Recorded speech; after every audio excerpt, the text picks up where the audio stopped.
સુરતમાં ગુજરાત ફર્સ્ટ દ્વારા મતદાન જાગૃતિનું વિશેષ અભિયાન ચલાવાઈ રહ્યું છે। દેશ અને શહેરના વિકાસ માટે મતદાન કરવું અનિવાર્ય છે। તમારો એક મત સાચા ઉમેદવારની પસંદગી માટે ઘણો જ કિંમતી છે। શહેરના હિત અને સુખાકારી માટે અચૂક મતદાન કરો। સોસાયટીના દરેક નાગરિકની પવિત્ર ફરજ છે મતદાન કરવાની। વૃદ્ધોને પણ મતદાન મથક સુધી લઈ જવાની અપીલ કરાઈ। 26 એપ્રિલે વહેલી સવારે ઉઠીને દરેક નાગરિક મતદાન કરે। મતાધિકાર એ સૌ મતદાતાનો એક જન્મસિદ્ધ અધિકાર છે અને 26મી તારીખના રોજ જ્યારે સ્થાનિક સ્વરાજ્યની ચૂંટણીઓ યોજાવા જઈ રહી છે ત્યારે મતદાતાઓ શું કહી રહ્યા છે આપણે સીધી વાત કરવાનો પ્રયત્ન કરીશું। આપનું નામ?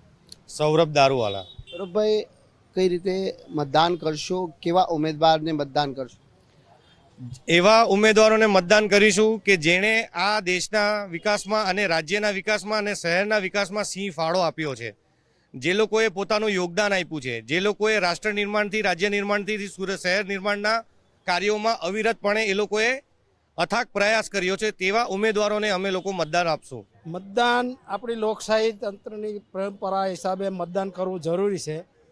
પક્ષ કોઈ બી હોય, કામ જોઈને મતદાન કરવું અને મત કરવાની આપણો અધિકાર છે। એ અધિકાર પ્રમાણે મત તો ફરજિયાત લોકશાહીમાં કરવો જ પડે અને બધાને મારી અપીલ છે કે મતદાન કરવું, આક્ષેપો ન કરવા। મતદાન કરો તો જ પછી આક્ષેપ કરી શકો, એટલે મતદાન કરવું જરૂરી છે। લોકશાહીના નિયમ પ્રમાણે તમારે મતદાન કરવું જોઈએ। એવી વિચારધારા રાખનારો મતદાર માટે મારે એટલું જ કહેવાનું છે કે તમે મતદાન નહીં કરો તો કોઈ ગલત વ્યક્તિ આવી જશે અને એનું તમારે 5 વર્ષ સુધી ભોગવવું પડશે, એટલે મહેરબાની કરીને મતદાન કરો। એમ યુવા વર્ગને એટલું સંદેશ છે કે તમે આગળ વધીને સારુંમાં સારું મતદાન કરો। મતદાન કરવું એ આપણો અધિકાર છે અને બીજી વાત કે આપણે મતદાન એટલા માટે કરીએ છીએ કે કોઈ અપક્ષ, કોઈ એવો વ્યક્તિ આપણને, એવો કોઈ ઉમેદવાર આપણી માટે જે આપણા માટે ઊભો ન રહેતું હોય, આપણા માટે કામ ના કરતો એવો કોઈ ખોટો ઉમેદવાર ના આવી જાય। એટલે આપણા ત્યાં જે ઉમેદવાર આપણી સાથે આપણા સહાય માટે, નારી શક્તિ માટે અને આપણા સોસાયટીમાં જેટલા પણ કામો થતા હોય એ બધા કામોને ધ્યાનમાં રાખીને આપણે વોટ કરવો જોઈએ।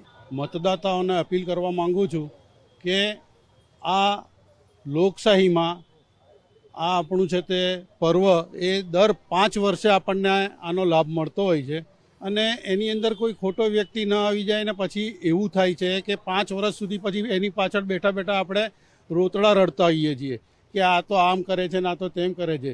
તો એવું ના કરતાં આપણે આપણા પ્રદેશ માટે, આપણા શહેર માટે અને આપણા દેશ માટે જે કોઈ બી સારું કામ કરતું હોય એવા લોકોને આપણે મતદાન કરીએ અને બીજા લોકો પાસે બી આપણે એવું એમની પાસે મતદાન કરાવીએ। કેમેરામેન દેવાંગ રાણા સાથે રાકેશ બ્રહ્મભટ્ટ, ગુજરાત ફર્સ્ટ, સુરત।